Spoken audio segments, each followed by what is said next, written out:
ויהי כי החל האדם לרוב על פני האדמה, ובנות יולדו להם. ויראו בני האלוהים את בנות האדם, כי טובות הנה, ויקחו להם נשים מכל אשר בחרו. הנפילים היו בארץ בימים ההם, וגם אחרי כן אשר יבואו בני האלוהים את בנות האדם, וילדו להם, המה הגיבורים אשר מלעולם, אנשי השם. These are the words of an ancient legend recorded in Genesis 6, what many have often considered one of the most perplexing in the Hebrew Bible. Who were these sons of God, and what were the Nephilim, which the Bible says were their offspring?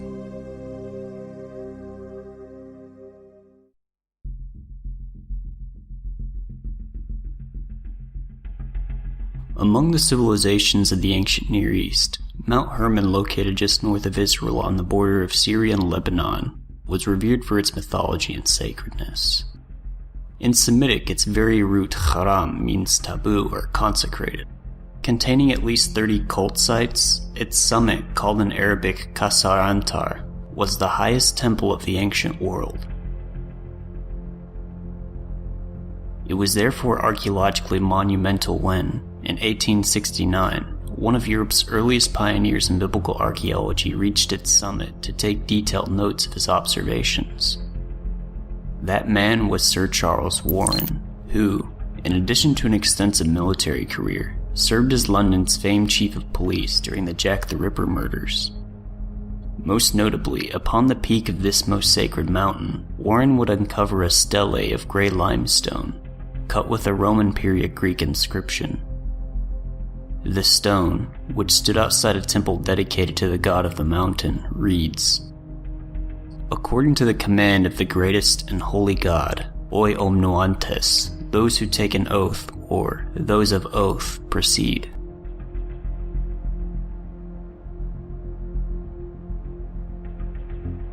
Fast forward to early 1947, where a teenage Bedouin shepherd known to his tribe as Muhammad al-Dhibu, or Muhammad the Wolf, is searching for a stray goat along the desolate cliffs of the western shore of the Dead Sea in modern Israel.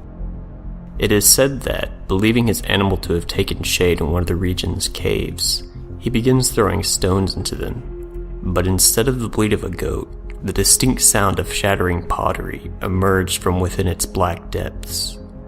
Spooked that the pottery may indicate the property of some territorial desert genie, it is said that the wolf initially chose to leave it undisturbed. However, he would return the next day with his cousin after his curiosity haunted his sleep all night before. And so, the first collections of the Dead Sea Scrolls were discovered. Among the ensuing finds, in Cave 4, would surface Aramaic fragments of a corpus sacred to many early Jews and Christians, and still revered and preserved in the modern Ethiopic Church. The Scroll of Enoch. The old lore in Enoch's first book of Watchers claims that Genesis 6 refers to a time when divine beings from heaven descended to earth on Mount Hermon in physical form, and produced offspring with the daughters of man. These divine human hybrid offspring were powerful giants called Nephilim, and what we know as demons, or Shadim in Hebrew, are now the disembodied spirits of the Nephilim.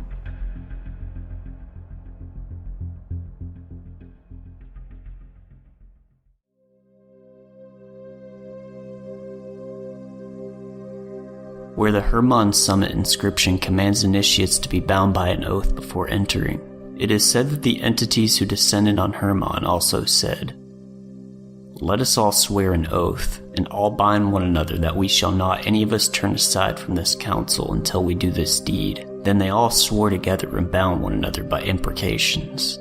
And they were all of them 200 who came down in the days of Jared on the summit of Mount Hermon. And they called the mountain Hermon because they swore and bound one another by imprecations upon it. When I first began researching this passage in college, I found that many modern theologians oppose the ancient view that Genesis 6 intends to say that human beings were producing offspring with supernatural entities.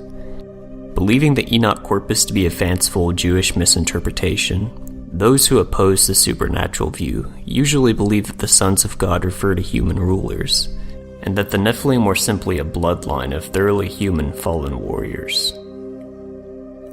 But is it correct to dismiss the supernatural view? In this video, I want to present several of the reasons why I believe the supernatural view is by far the more superior interpretation.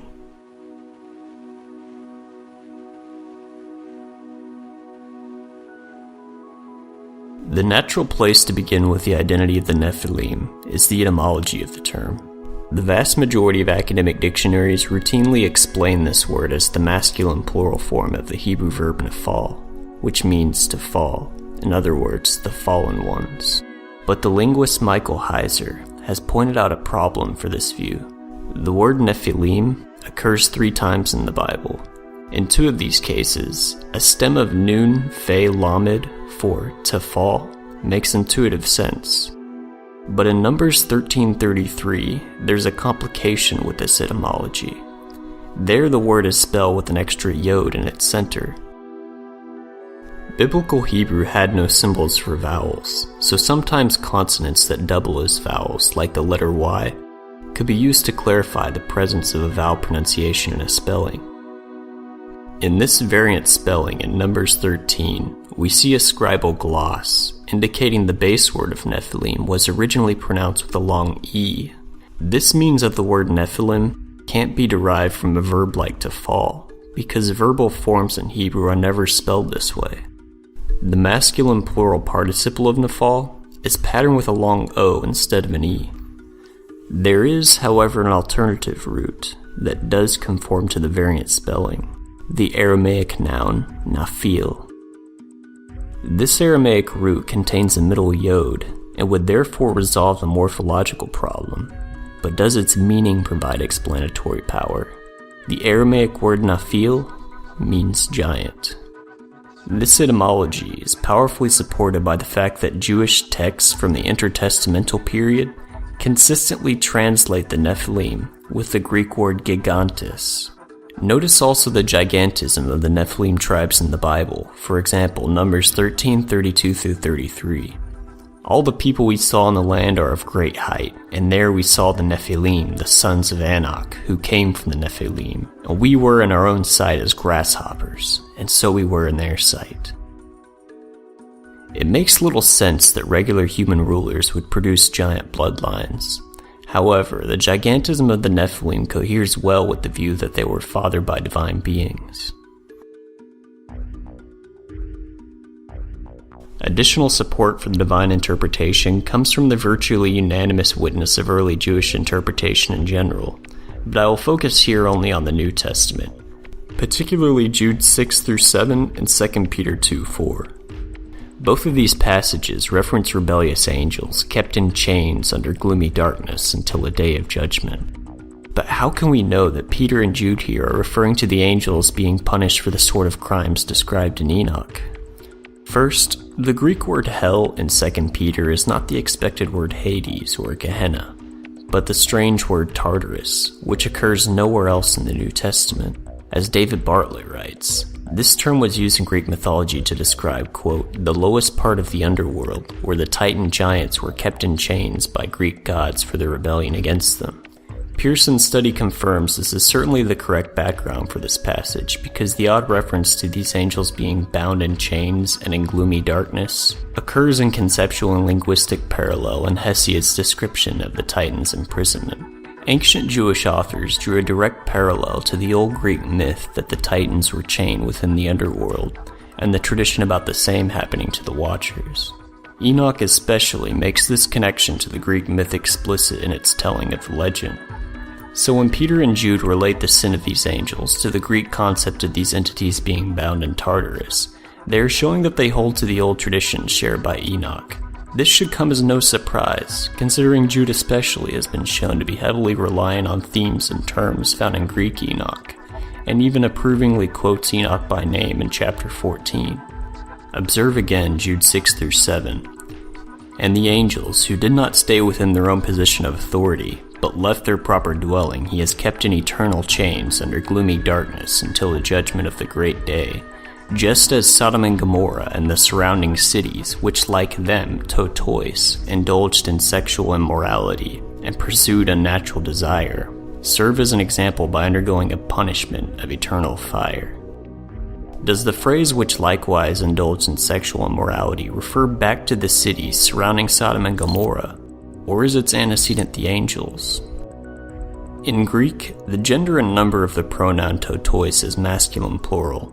It therefore doesn't grammatically agree with cities because that word is feminine.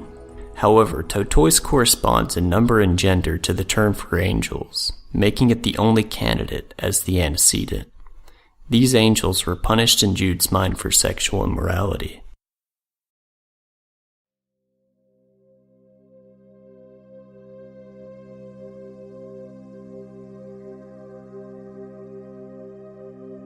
In an article published in the Journal for the Study of the Pseudepigrapha, the Estonian Assyriologist Amar Anis discusses Mesopotamian tablets that allude to a group of deities called Apkallus.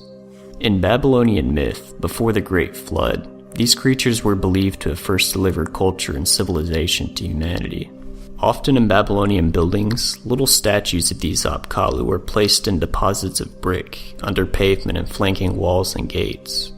The idea was that they would serve as divine sentinels, watching over and protecting the occupants. Anis recognized that some of the inscriptions point-blank title these Apkallu guardians Watchers.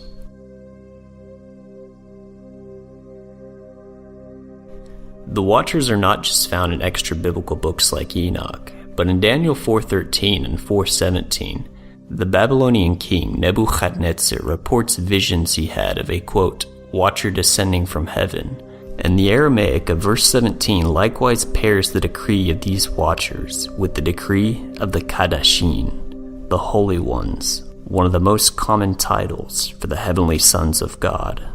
So the tradition about the watchers preserved in Enoch was not just a later Jewish invention, rather it is best explained as dating back to Israel's exile in Babylonia, when Judaism would have interacted with Mesopotamian myth.